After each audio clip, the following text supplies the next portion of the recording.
Parfois, la chose la plus étonnante n'est pas dans ce que nous voyons à l'œil nu, mais dans ce qui est resté caché pendant des siècles. Dans différents coins du monde, sous des couches de terre et de temps, des secrets ont été découverts qui nous relient à des cultures oubliées, à des temps de splendeur et à des mystères qui nous laissent encore sans voix aujourd'hui. Préparez-vous à un voyage dans le passé où chaque découverte révèle plus qu'une simple histoire, elle nous rappelle à quel point nous savons peu de choses sur nos origines. Numéro 1. L'église oubliée, un trésor historique redécouvert 1000 ans plus tard. En 1066, sous la direction de Guillaume de Normandie, plus tard connu sous le nom de Guillaume le Conquérant, des milliers de soldats sont arrivés en Angleterre en provenance de régions telles que la Normandie, la Bretagne, les Flandres et la France. Lors de la célèbre bataille d'Hastings, ils ont vaincu l'armée du roi Harold II, marquant ainsi le début d'une nouvelle étape dans l'histoire du pays. Après sa victoire, Guillaume progressa rapidement dans le sud-est de l'Angleterre, conquérant des villes clés telles que Douvres et Winchester, jusqu'à ce qu'il atteigne Londres. La même année, il est couronné premier roi normand d'Angleterre. Cependant, les changements qu'elle a apportés ne se sont pas limités à la sphère politique ou militaire, toute la structure juridique, sociale et territoriale de l'Angleterre a été transformée sous la domination normande, laissant une marque qui perdure encore. Dans l'une de ses campagnes pour le territoire, Guillaume passa par une zone rurale de la paroisse de Stock. À cet endroit, à environ 500 mètres du village, il y avait une petite église, Sainte-Marie, construite vers l'an 1080. Au fil des siècles et de la croissance de la ville, l'église a été oubliée. Au XIXe siècle, lorsqu'une nouvelle église a été construite plus près du centre, Sainte-Marie a été abandonnée et plus tard démolie. Mais l'histoire de cet endroit était loin d'être terminée. Près de 1000 ans plus tard, lors des travaux du projet de train à grande vitesse HS2, les archéologues ont découvert que le terrain de l'ancienne église cachait un véritable trésor archéologique. Une équipe dirigée par le docteur Rachel Wood a commencé une fouille qui a révélé des milliers d'objets historiques, y compris des sépultures anciennes et des artefacts couvrant différentes époques du passé de la Grande-Bretagne. Les découvertes ne se limitent pas à la période normande. En creusant plus profondément dans les fouilles, les experts ont trouvé les vestiges d'une église anglo-saxonne qui existait avant l'arrivée des Normands, ainsi que des preuves d'occupation humaine des âges du bronze et du fer. Des indices de présence romaine ont également été trouvés, confirmant que cette région a été un lieu d'importance culturelle pendant des siècles. L'une des découvertes les plus intéressantes était une structure de mur en pierre de silex, entourée d'un fossé circulaire. Cette conception est très similaire à celle d'une autre église saxonne qui se dresse toujours à Barton-upon-Imbert, ce qui met en évidence la pertinence religieuse et historique du site. En 2021, le Dr Wood a expliqué que les vestiges de l'ancienne église, y compris ses murs et ses sols d'origine, offrent une occasion unique d'en apprendre davantage sur une période peu documentée de l'histoire, les années qui ont précédé la consolidation de la domination normande en Angleterre. De plus, au cours des mêmes fouilles, des pièces romaines soigneusement enterrées ont été trouvées, telles que des bustes sculptés dans la pierre, des récipients en verre et des urnes anciennes. Ces objets soulèvent de nouvelles questions sur l'utilisation cérémonielle et la signification culturelle du lieu, bien avant le Moyen Âge. La redécouverte de Saint-Mariès nous rattache non seulement à un passé qui semblait oublié, mais nous rappelle aussi combien de chapitres de l'histoire attendent encore d'être écrits. Quels autres secrets pourraient se cacher sous nos pieds? Avec les progrès de l'archéologie, peut-être aurons-nous bientôt plus de réponses. Numéro 2. Un masque d'or vieux de 3000 ans découvert en Chine, les mystères de la civilisation Shu. Lorsque l'on parle de civilisations anciennes, on pense généralement aux pyramides d'Égypte ou aux temples grecs, mais des secrets fascinants sont également révélés en Chine. Sur le site archéologique de Sangxindui, dans le sud-ouest du pays, les archéologues ont récemment découvert un masque en or vieux de plus de 3000 ans. Ce site, dans la province du Sichuan, était déjà célèbre pour ses découvertes précédentes, mais ce masque a retenu une attention particulière. pesant environ 100 grammes. La pièce a été trouvée dans une fosse cérémonielle avec de nombreux autres artefacts tels que des statuettes en bronze, des objets en jade, des pièces d'ivoire et des récipients cérémoniels. Bien que le masque ait d'abord été considéré comme une pièce autonome, il a ensuite été déterminé qu'il faisait partie du visage d'une figure plus grande, probablement utilisée dans des rituels religieux. On pense qu'il date de la fin de la dynastie Shang, une époque de grande richesse culturelle et d'innovation artistique en Chine. Le site de Sangsindui a été comparé à d'autres grandes découvertes dans le monde pour sa valeur historique. Des fouilles récentes ont mis au jour non seulement des objets étonnamment bien conservés, mais aussi une image plus complète de l'énigmatique civilisation Shu, dont nous savons encore très peu de choses. Les experts soulignent que chaque découverte sur ce site fournit de nouveaux indices sur la vie spirituelle, artistique et sociale d'une ancienne civilisation, et continue d'être une source d'inspiration pour ceux qui étudient le passé de l'humanité. Numéro 3. Au début, vous ne pensez peut-être pas qu'il y a quelque chose de vraiment effrayant à découvrir dans un tunnel, étant donné qu'ils sont généralement créés par des personnes ou des animaux, de sorte que la seule chose qu'on y trouve est généralement de la terre et des rochers. Cependant, ce qui est intéressant à propos de la Terre, c'est que ce que nous voyons à la surface n'est qu'une couche de terre et de pierre qui s'est formée au fil du temps. Si vous creusez assez profondément, vous pourriez finir par revenir à l'ère glaciaire, et ce n'est pas une exagération. En 2017, sous la ville de Montréal, au Canada, une caverne reliée à la caverne de Saint-Léonard a été découverte. Pendant longtemps, on savait qu'il y avait une zone souterraine accessible où les gens pouvaient explorer de grandes cavernes, avec un passage d'environ 15 mètres. Cependant, en forant dans un mur de calcaire, ils ont accidentellement ouvert un nouvel espace complètement inexploré. Selon les experts qui l'ont étudié, cette caverne date d'environ 15 000 ans. Lorsqu'il a été découvert, ils n'ont pu avancer que d'environ 200 mètres avant de trouver un aquifère, les obligeant à poursuivre l'exploration en canoë. À ce moment-là, ils ne savaient même pas jusqu'où la caverne s'étendait. Bien qu'il ne soit pas le plus grand, seules quelques personnes peuvent y entrer à la fois, et il montre tous les signes d'avoir été formé par la nature il y a des milliers d'années. L'un des explorateurs qui l'a découvert a affirmé qu'il s'agissait d'une découverte monumentale, et il n'est pas difficile de comprendre pourquoi. Tout ce qui provient de l'ère glaciaire a une grande valeur historique, mais cela ouvre également la possibilité de révéler des aspects du passé que nous ne connaissons pas encore. Le détail le plus troublant est que ce tunnel a longtemps été caché sous les pieds des gens et a été découvert par accident. Numéro 4. Ce qui rend si fascinant le fait de trouver quelque chose de spécial dans un tunnel, c'est l'inévitable question: qu'est-ce que cela signifie? Pourquoi était-il à cet endroit et à ce moment-là? Un exemple de cela s'est produit à Varsovie, la capitale de la Pologne, lorsque des travaux étaient en cours sur le palais saxon, une ancienne construction de la ville. Au cours des fouilles, les ouvriers ont découvert un tunnel souterrain d'environ 4 mètres de profondeur, avec des indications qu'il s'étendait plus loin. Ce qui est choquant à propos de cette découverte, c'est qu'elle n'apparaissait sur aucun plan connu du palais, ce qui suggère que le tunnel a été construit en secret et intentionnellement dissimulé. Seuls ceux qui ont ordonné sa construction connaissaient son existence. Des recherches plus approfondies ont révélé que, avant d'être détruit pendant la Seconde Guerre mondiale, le palais saxon servait de quartier général à l'armée polonaise. Le tunnel, construit dans les années 1930, était utilisé par le renseignement militaire pour envoyer des messages en toute sécurité à l'intérieur et à l'extérieur du bâtiment.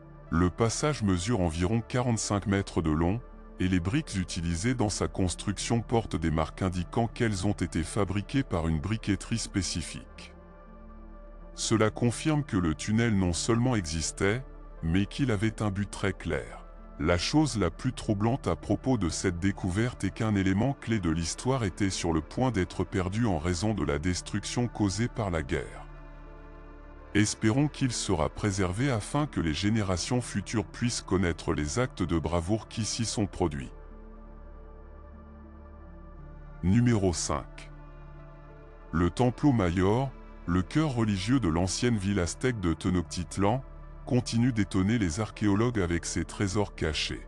En juin 2022, la découverte de plus de 2500 objets en bois soigneusement conservés au fil des siècles, qui auraient été laissés comme offrande rituelle par les prêtres aztèques au XIVe siècle, a été annoncée.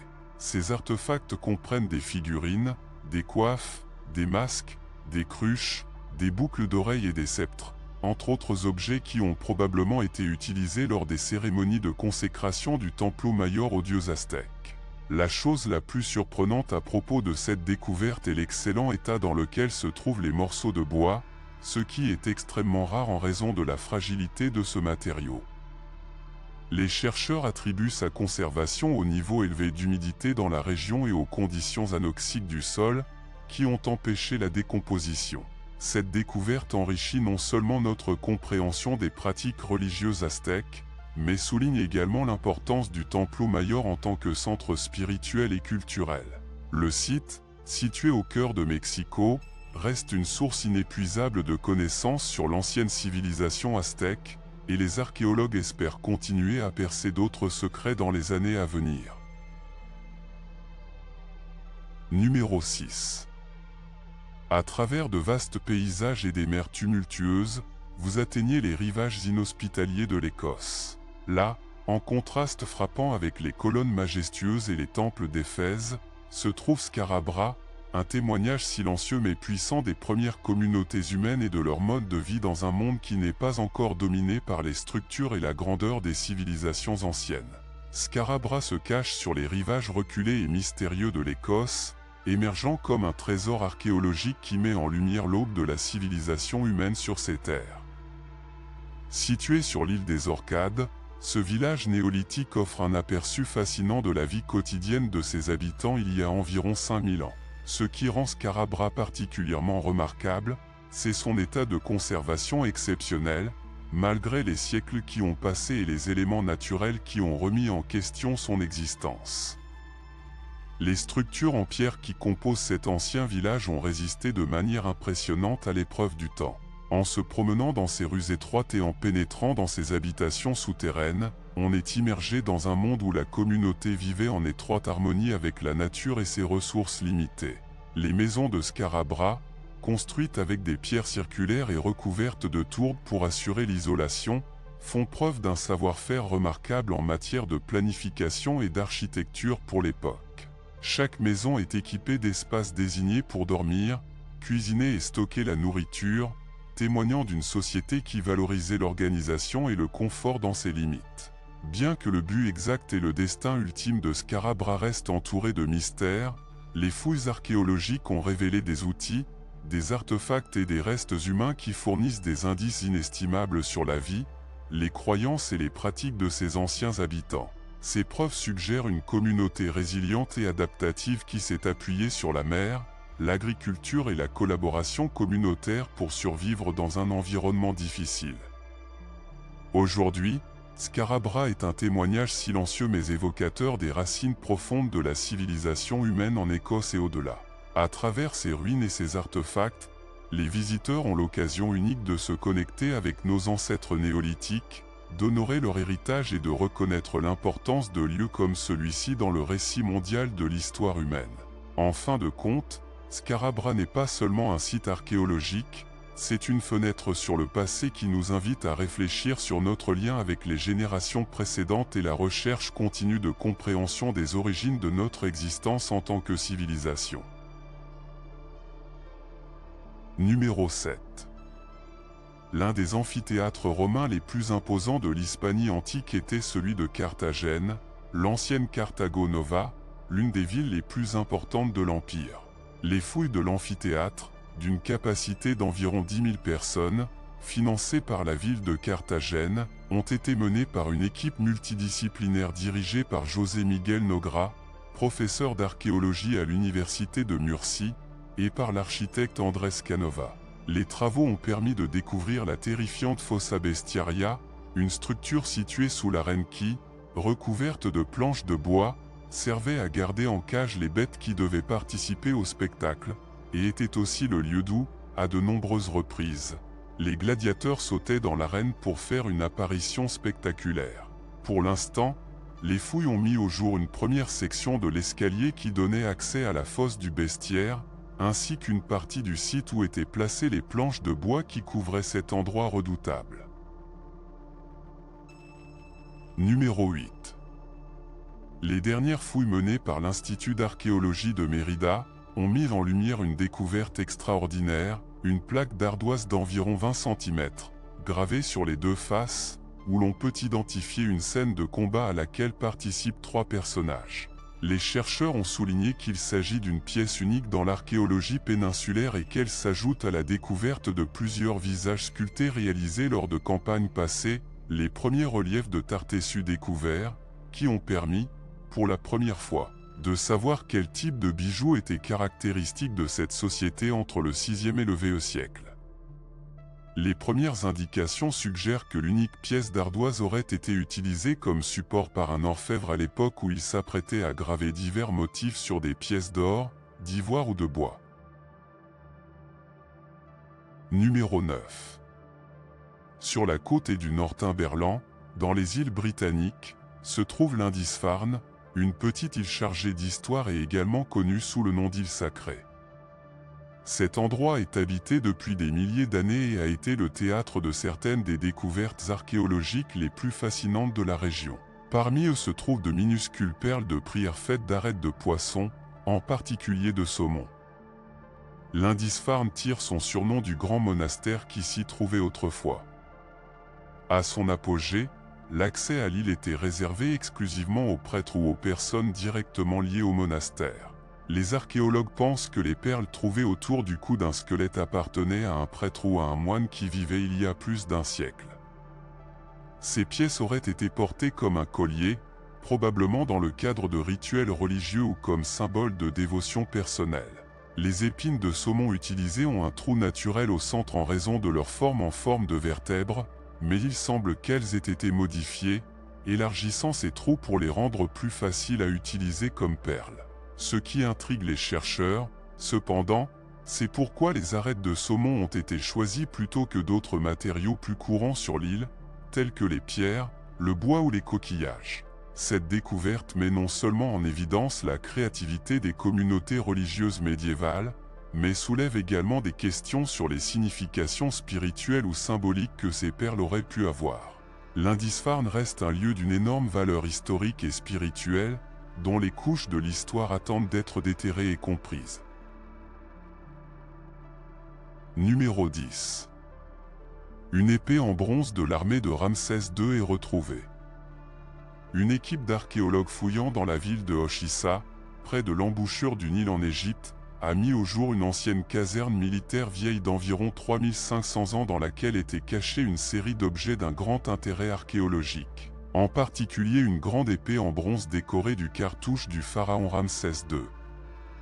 Le ministère égyptien du Tourisme et des Antiquités a déclaré que cette caserne avait une importance particulière dans la région et que les objets trouvés appartenaient au Nouvel Empire, 1550 à 1069 avenue Jésus-Christ. Les fouilles ont mis au jour les vestiges d'une série de pièces construites avec des briques d'adobe qui étaient peut-être des casernes pour les soldats. L'équipe d'archéologues qui a mené les fouilles a mis au jour divers objets personnels et militaires appartenant à des soldats de différents grades. Dans les entrepôts ont été trouvés de grands greniers et des récipients en céramique avec des restes d'os d'animaux, des fours qui prouveraient que pendant leur occupation des soldats auraient pu y cuisiner, des applicateurs de colle en ivoire et des articles d'hygiène personnelle. Numéro 11. Nan Madol, un endroit dont vous n'avez peut-être jamais entendu parler. Cet archipel, situé au milieu de l'océan Pacifique, surprend en révélant l'existence de palais en pierre, de temples, de tombes et de résidences construits entre le XIe et le XVIe siècle. Ces résultats défient les attentes de ce que l'on pourrait trouver dans des coins apparemment reculés, offrant une énigme qui n'a pas encore été résolue. La question demeure: qui aurait pu se lancer dans la construction de quelque chose d'aussi monumental dans des contrées aussi lointaines? L'explication scientifique suggère que cet endroit éloigné aurait pu abriter l'élite locale et les membres de la haute société, servant peut-être de résidence au gouvernement.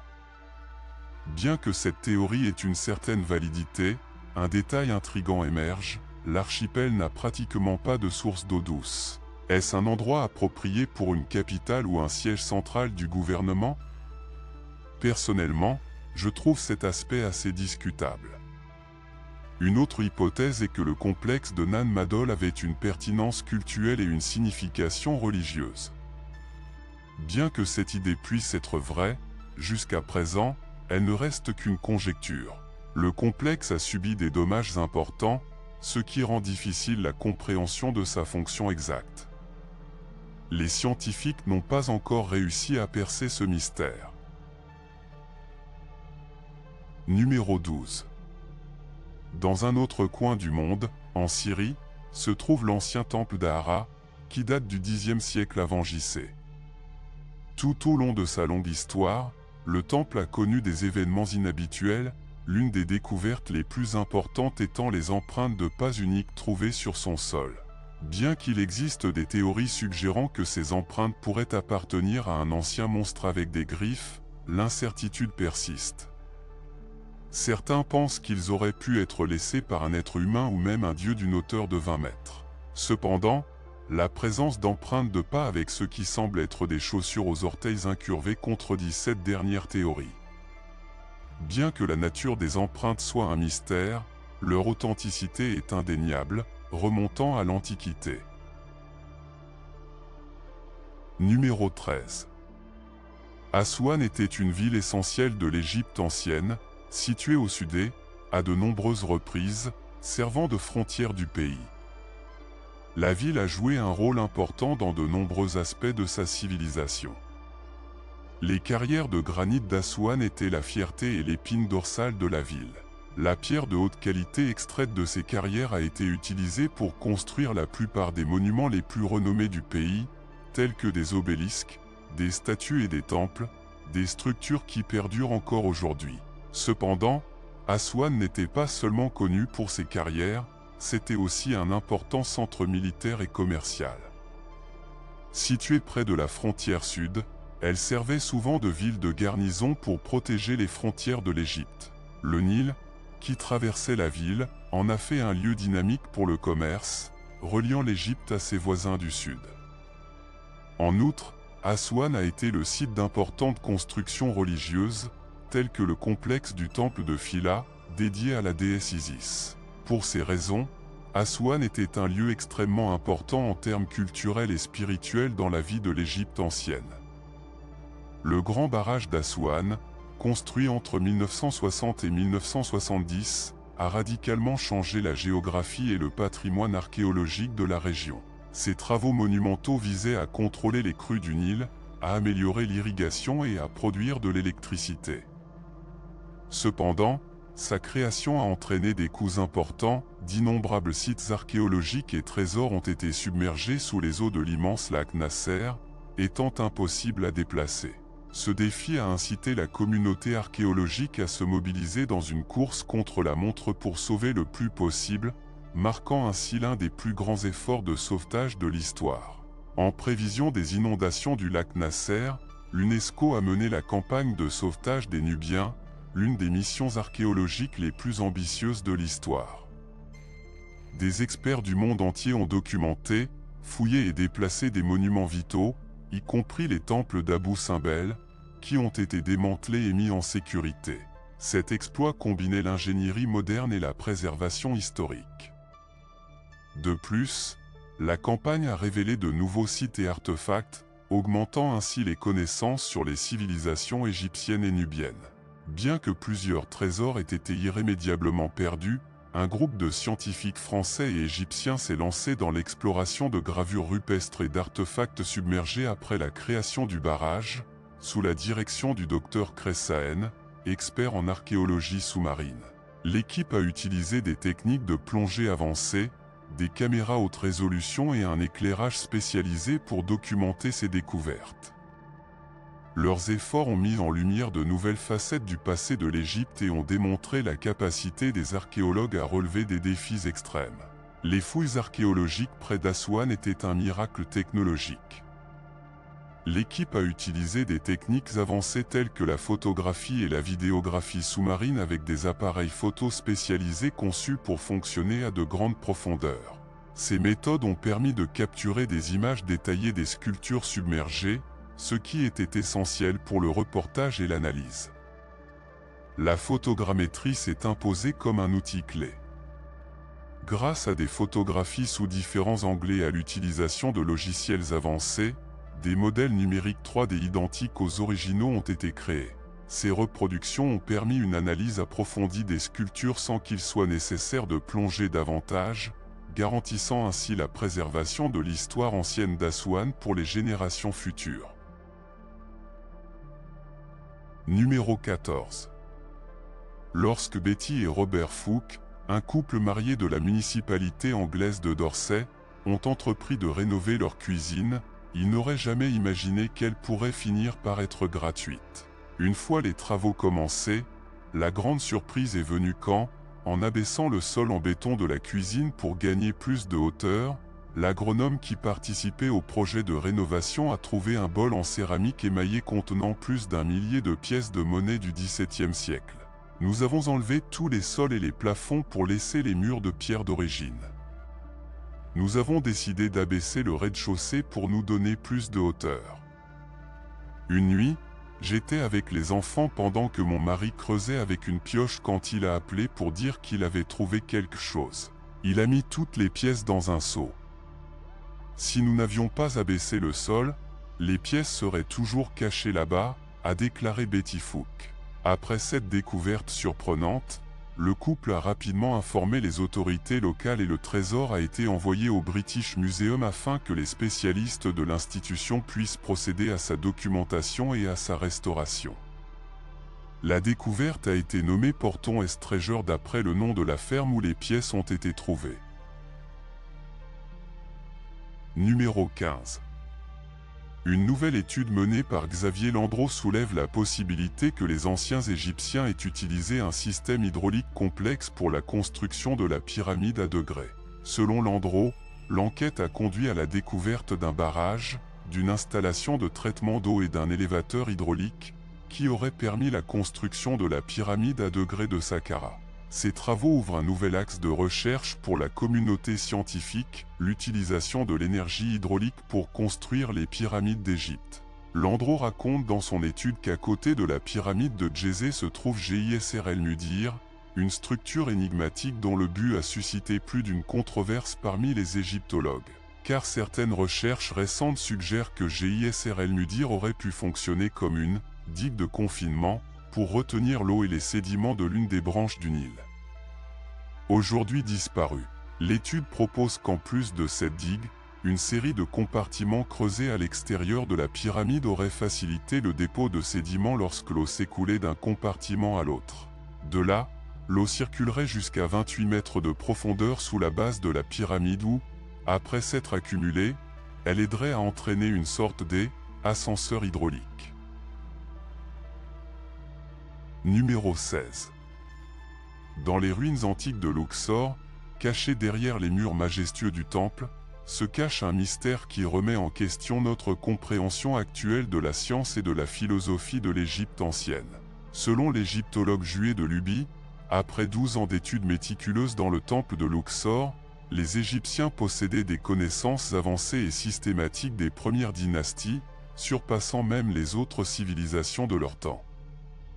Luby a découvert un phénomène étonnant qu'il a appelé la transparence dans la pierre.